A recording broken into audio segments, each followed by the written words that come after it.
In this lesson, we'll talk about intensive and extensive properties.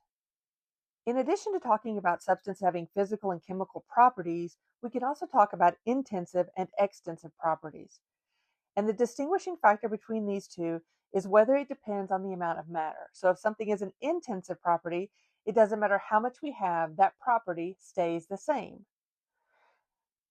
In contrast to extensive properties, where it depends on the amount of matter present. So if having more of it changes that property, then it's an extensive property. And we can have both physical and chemical properties that are intensive and extensive. Some examples of intensive properties are color, smell, phase, boiling point, density, and temperature.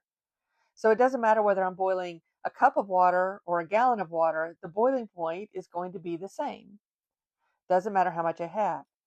Density, which is the relationship between mass and volume, is an intensive property because that ratio stays the same. I might have a bigger mass, but I'll have a bigger volume as well, and the ratio between those will be the same no matter how much I have. A couple of examples of extensive properties are things like size. How big is something? The mass, is it 10 grams or 100 grams? Volume, do I have a liter, a gallon, a quart? How much of that liquid do I have? Identify each property as intensive or extensive. The dye is blue. That is an intensive property. It doesn't matter whether we have one dye or two, or whether that dye was tiny or bigger. The blue is still going to be the blue that it is. So that is an intensive property.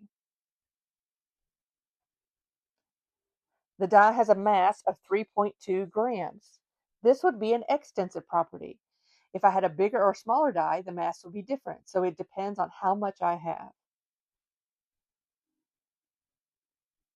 The edge length of the die is 1.3 centimeters. Again, this is an extensive property. The size of the die determines the property, therefore it is an extensive property.